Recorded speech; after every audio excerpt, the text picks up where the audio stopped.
si on se détache du dégoût, que ce soit la laideur ou la grosseur ou les caractéristiques qu'on ne supporte pas, on va pouvoir voir la richesse de la personne et on va pouvoir voir sa propre richesse à soi aussi. Parce que si j'ai du dégoût pour moi, je ne vais pas voir ma richesse. Je vais m'empêcher de voir ce qui est beau chez moi. Bonjour Gilles. Bonjour Agnès. Bonjour à tous et bienvenue au Réveil émotionnel. Le sujet aujourd'hui est de la répulsion à l'attraction. Gilles, pourquoi as-tu souhaité faire cette interview ? Alors curieusement, c'est une émotion que j'ai pas beaucoup abordée pendant ces 20 dernières années où j'ai travaillé sur l'intelligence émotionnelle. Et j'étais curieux d'explorer cette émotion. Et je me suis rendu compte que le dégoût, c'est une émotion qui est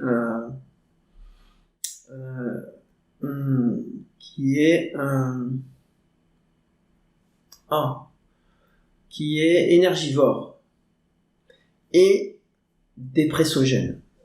Et donc je me suis dit, c'est quand même important que je vois d'où vient cette émotion et comment elle fonctionne plus particulièrement, même si elle a beaucoup de points communs avec les autres émotions. Est-ce que tu peux nous donner déjà une définition ? Alors, oui, juste une définition, c'est un sentiment de rejet, c'est un sentiment de répulsion, d'abord par rapport à soi, mais quand il y a une répulsion par rapport à soi, il y a deux choses.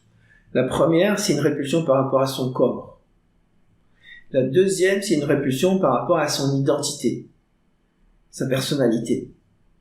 Donc il y a deux formes de répulsion par rapport à soi. Ensuite, il y a une répulsion par rapport aux autres. Mais en réalité, la répulsion qu'on a par rapport aux autres, c'est une répulsion qu'on a par rapport à soi, mais qu'on ne veut pas voir. On ne supporterait pas de la voir chez soi, et donc on va la projeter sur l'autre. Et une répulsion aussi par rapport à tout le reste, qui nous intéresse moins, mais par rapport à tout le reste. Ce qui nous intéresse ici, c'est dans le cadre de l'intelligence émotionnelle, c'est plus la répulsion par rapport à soi et par rapport à l'autre. Tu peux nous donner des exemples ?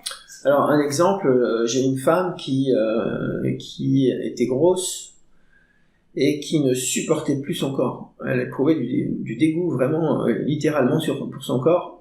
Et il a fallu travailler sur cette émotion et voir comment elle en est arrivée là.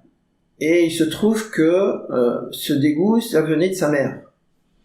Et quand elle a pris conscience des origines de son sentiment de dégoût, elle a pu accepter l'idée de plaire aux hommes. Et du coup, ça a changé sa vie. C'était possible de plaire aux autres. Voilà un exemple qui fonctionne, quoi. Je veux dire, quand on travaille sur cette émotion. D'accord. Donc, et à ce moment-là, elle a pu se plaire à elle-même aussi. Elle a aimé son corps. Et elle a pu se plaire à elle-même aussi, exactement. Ok. Et du coup, comment on peut se libérer de ce dégoût, ou plutôt, comment on peut prendre conscience que si quelqu'un nous dégoûte, c'est qu'il y a quelque chose en nous qui nous dégoûte, tu vois, de faire le lien par rapport à nous, quoi. Alors oui, comme tu dis très bien, c'est la première chose, c'est d'en prendre conscience.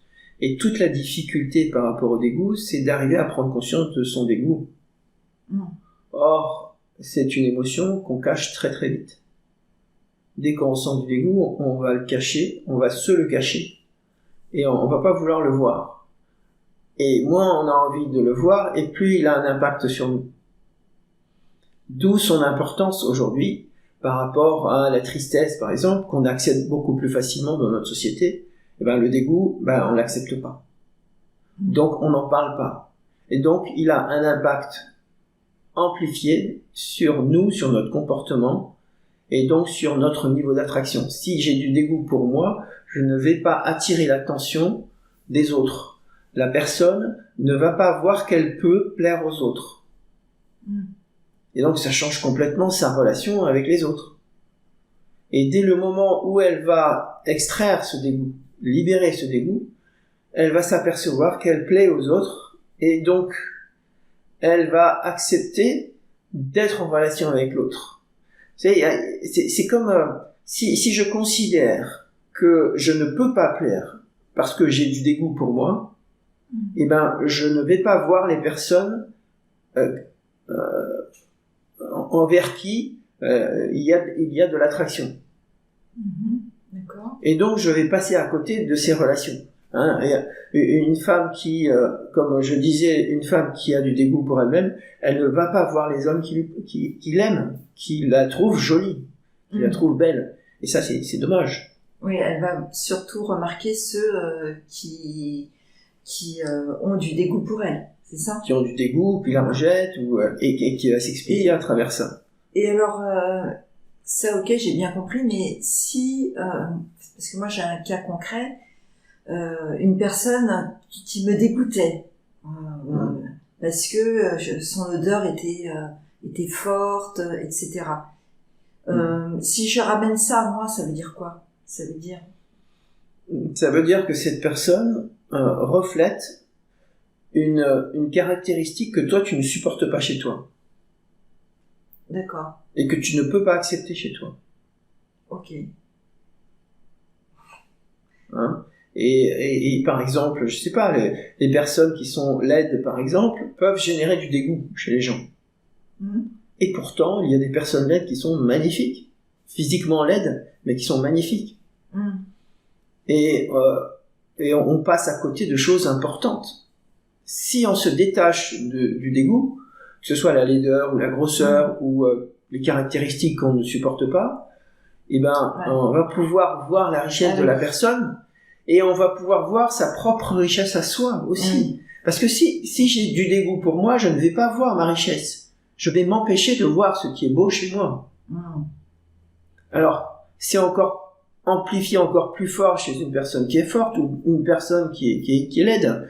Mais laide en fonction de quoi? De quels critères? Tout ça, c'est très subjectif. Donc, est-ce que ça veut dire que une personne qui a beaucoup de dégoût, ça veut dire qu'elle n'arrive pas à voir les personnes, ou qu'elle focalise sur seulement ce qui la gêne, et qu'il y a beaucoup de choses qui la gênent à l'intérieur. Il y a un lien comme ça. Tout à fait. D'accord. Et donc il y a le dégoût pour l'autre et le dégoût pour soi. Et c'est la même chose en fait.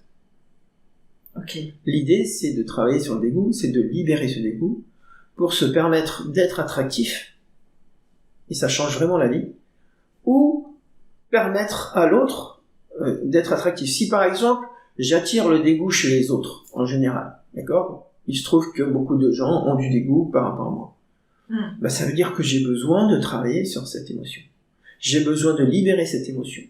Pas parce que je suis laid ou gros ou ceci ou cela, parce que un gros peut plaire aussi. Une personne laide peut plaire aussi, c'est pas un problème. C'est juste qu'il y a besoin de travailler cette émotion. Et du coup, la transformation s'opère. Et l'attirance revient. Moi, j'ai connu par exemple une personne qui est forte, qui n'avait pas de complexe du tout, et qui avait une attirance extraordinaire par rapport aux hommes. Donc ça ne veut strictement rien dire. C'est très subjectif, et donc c'est en lien avec la libération de l'émotion de dégoût. D'accord. Ok. Par exemple, un homme dans un couple, un homme qui avait du dégoût pour sa femme parce qu'elle avait grossi. Il ne pouvait plus la supporter. Et chaque fois, il lui demandait de faire le régime, de maigrir. Il a rejeté. Et elle se sentait rejetée, évidemment. Mais c'est lui qui devait gérer son dégoût. Après, voilà, c'est toutes les situations que ça peut générer qui sont vraiment ennuyeuses, qui peuvent générer même des divorces, des séparations, des choses comme ça. Donc c'est relativement grave. Mais on va pas les voir. Et cette personne, cet homme dont je parle, ne s'est jamais questionné sur sa relation au dégoût. Parce qu'il n'est pas à l'idée qu'il pouvait avoir du dégoût pour une part de lui qu'il rejetait chez sa femme. Très bien. Merci Gilles. Alors s'il y avait une chose à retenir, ça serait quoi? S'il y avait une chose à retenir, c'est ne pas sous-estimer le dégoût. C'est vraiment porter l'attention sur le dégoût et être le plus attentif. Être plus attentif en tout cas dès que tu ressens du dégoût par rapport à une personne. Parce que ça peut être très riche par rapport à toi. Voilà. Se questionner pour soi, quoi. Qu'est-ce qui me dégoûte C'est très libérateur. Ok, merci Gilles. Merci.